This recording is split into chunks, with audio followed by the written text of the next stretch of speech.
I'm Michelle from Legal Suite, and this is part 9 of Fee Notes, Viewing the Matter Transactions. Okay, so for the purposes of this, I'm using a matter that I've already created with parties that I've already set up, as well as fee items that I've already captured. Okay, so standing on the matter on the desktop, you will notice the matter transactions icon here as well. I am going to use the matter transactions from within the Fee Notes screen here, but it does take you to the same place. Okay, so the matter transactions is your little view into trust affairs for this particular matter. So it will allow you to see fees that have been posted, disbursements that have been posted, and more importantly, any payments that have been made on the bookkeeping side. So you can see if your client has paid. So in our previous webinar, which I encourage you to have a look at, called Posting, we posted these fees through to bookkeeping. Now, if we have a look at the matter transactions, you will see that the body, our actual balance is blank, but we do have an amount sitting there. Now that amount is equal to the fees that we've just posted through to the bookkeeping department.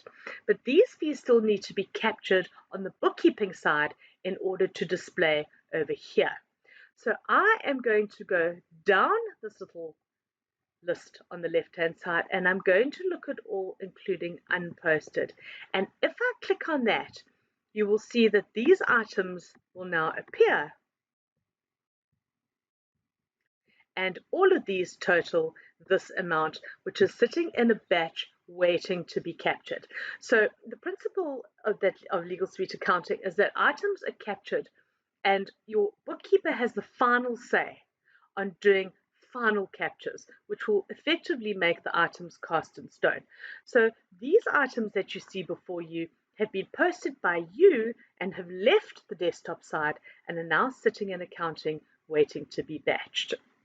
And I'm just going to very quickly perform the batching function just to show you what happens once the fees have actually physically been batched.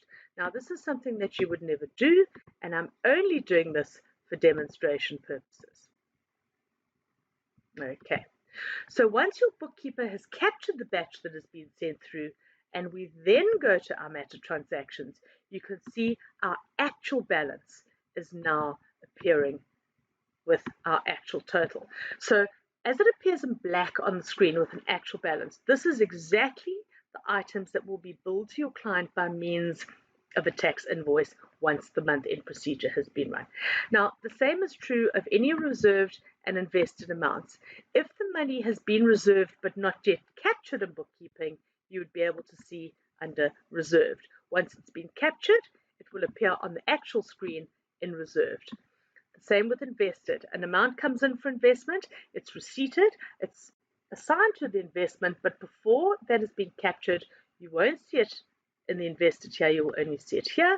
Once it's been captured by your bookkeeper, you will see it under the actual balance. So the long and short of it is you would need to look at your actual balance. This is what is a true reflection of what has happened in terms of payments, investments, and so on and so forth.